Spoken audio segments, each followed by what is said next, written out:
Hello everyone, welcome back to my YouTube channel Learn Mathematics. This is your maths teacher Rekha Chabra. Students, I hope you all are doing great.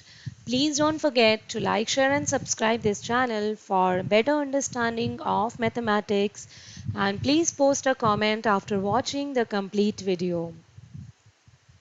So today we are going to start a new topic, chapter number 5, complex numbers, in which we are going to learn what is the meaning of complex number, why there was a need of complex number, algebra of these numbers, what is iota, how we represent complex numbers, and the modulus and conjugate. So one by one, let's discuss everything. Basically, students, a complex number is a number consisting of a real and imaginary part. In a complex number, we will have two parts. One will be real, other will be imaginary.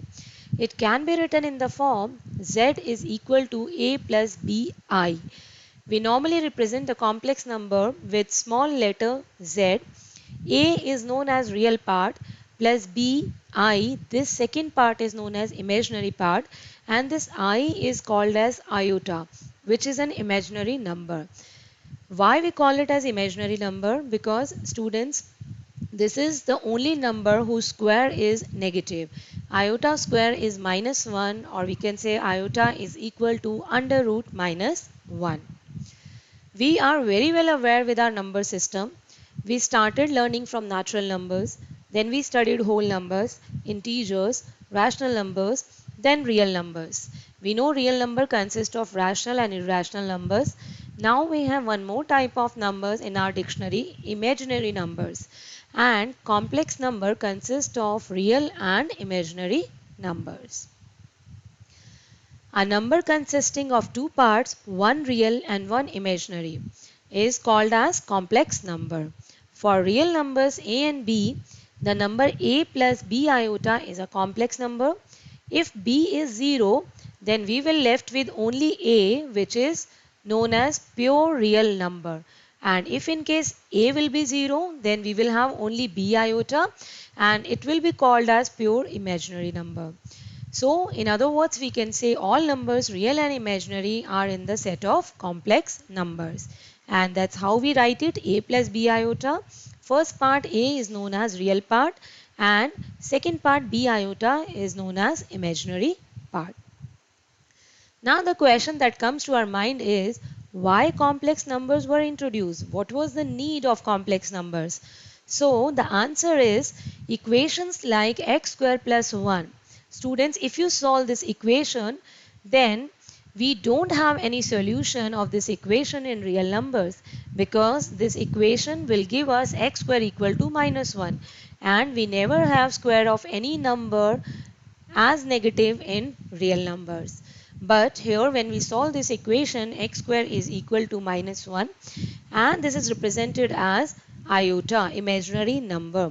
We call it as imaginary number. Iota square is equal to minus 1, or we can say iota is equal to under root minus 1. Now if we talk about applications, then students, complex numbers have a wide range of applications in science, engineering, statistics, and applied mathematics, and many more fields. Now if we talk about complex plane, we are very well aware with our Cartesian plane, x-axis and y-axis.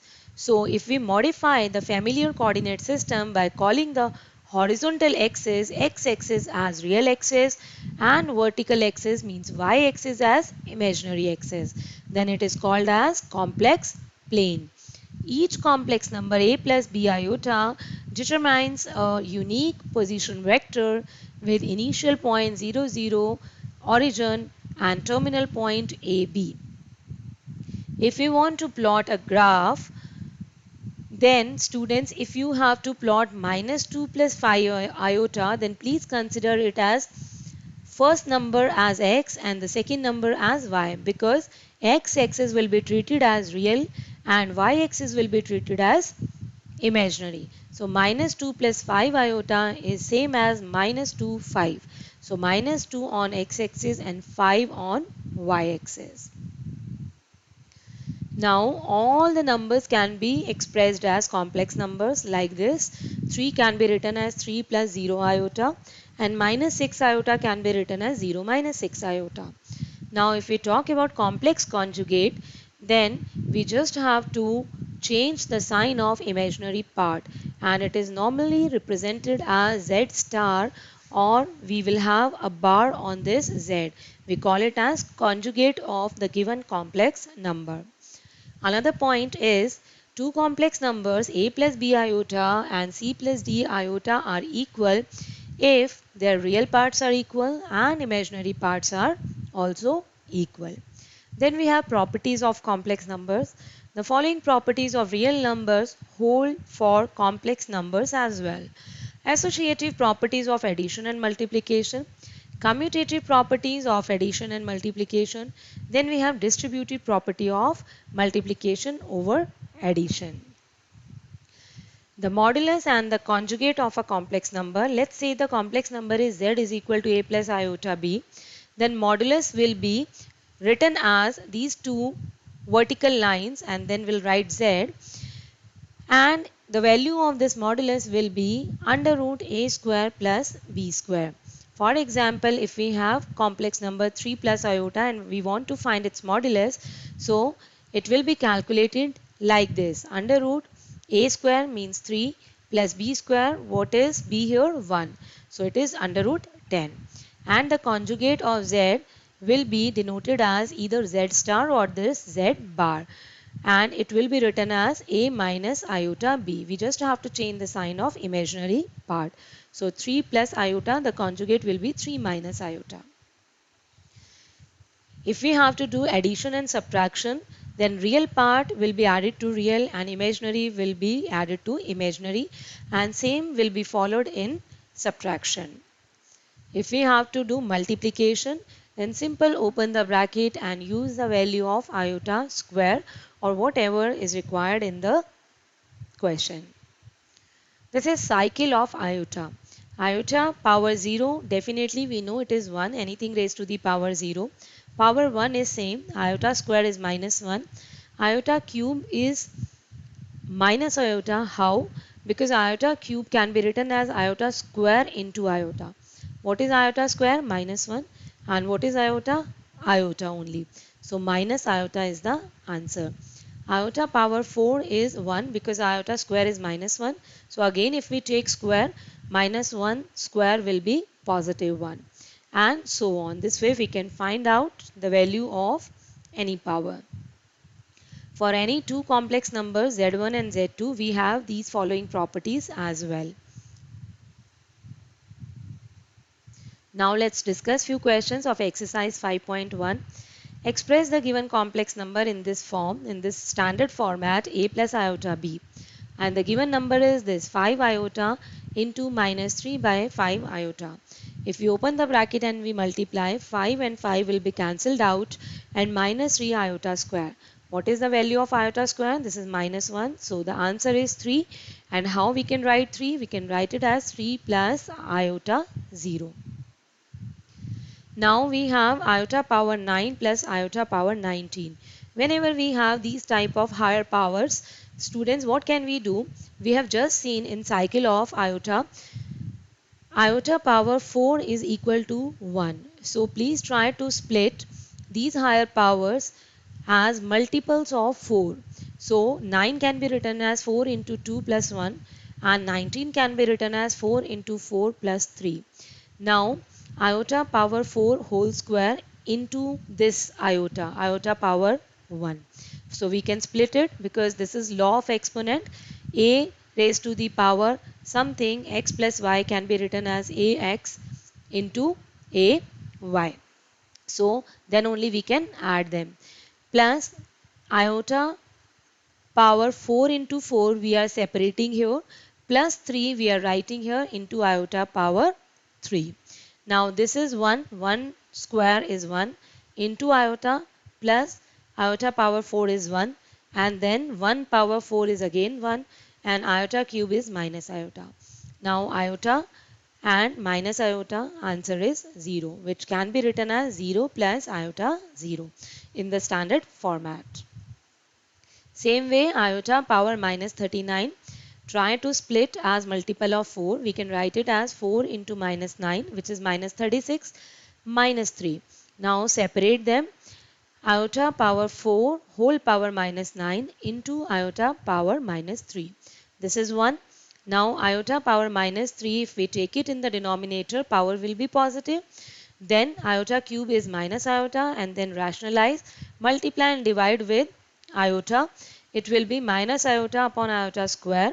Value of iota square is again minus 1, minus and minus cancelled, and this is answer. Express the given complex number in this standard format. Open the bracket, students, and then take all the real parts in one bracket, all the imaginary parts in one bracket, and simplify. 10th question, minus 2 minus 1 by 3 iota whole cube. We know the formula of a minus b or a plus b whole cube if we take minus 1 whole cube outside the bracket common. Can we take? Yes, we can take. So minus 1 whole cube, from this we are taking out common, and then inside we will get the property of a plus b whole cube. Minus 1 whole cube is minus, and inside a cube plus b cube plus 3ab into a plus b. Open it, solve it, take all the real parts and solve, imaginary parts solve, and open the bracket, and this is the final answer. Then next question is question number 12. Find the multiplicative inverse of this complex number. Students, formula for calculating multiplicative inverse is this. Z multiplicative inverse we can write down as z power minus 1. Multiplicative inverse. If you remember, in real numbers also we did. If I ask you what is the multiplicative inverse of 7, so definitely you will answer 1 by 7. 1 by 7, can I write it as 7 raised to the power minus 1? Yes. So same way, multiplicative inverse of z is z raised to the power minus 1. And this is the formula to calculate multiplicative inverse of a complex number. This is conjugate of z upon square of modulus of z. So first of all, let's calculate conjugate. In conjugate, what we do, we just change the sign of imaginary part, and then square of modulus of z. So it is square of real part plus square of imaginary part. So under root 5 square plus 3 square, which is 14. Put these values in this formula. Root 5 minus 3 iota upon 14. Separate them, and this is the answer, which is multiplicative inverse of given complex number. Next is, again we have to find the multiplicative inverse. First of all, conjugate. Conjugate means we have to change the sign of imaginary number, which is minus 1 iota, so it will be plus 1 iota. Now square of modulus is equal to 1 square, because real part is 0, so 0 square plus 1 square is 1 only. Then multiplicative inverse, put the values in this formula, iota upon 1, which is iota.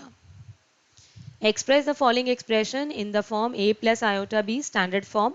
So in the numerator we can apply the property a plus b into a minus b. We applied here. Denominator, simply open the bracket. Root 3 minus root 3 will be cancelled. Root 2 iota plus root 2 iota will be 2 root 2 iota. Iota square is minus 1, so 9 plus 5, 14 upon 2 root 2 iota. In the denominator we are having iota, so multiply and divide with iota. And again simplify, 7 iota upon under root 2 iota square, which is minus 1. Minus 7 iota upon root 2, again rationalize with root 2, and it is minus 7 root 2 iota upon 2. So in the standard form we can write 0 plus iota minus 7 root 2 upon 2. So this is the standard format. Now students, I hope you must have understood the basic things of complex number. What was the need, why we have complex numbers, why we have to study complex numbers, right? So please try rest of the questions of 5.1 and keep watching my videos for better understanding of mathematics, and please don't forget to post a comment with your name, class, section and roll number. Thank you very much.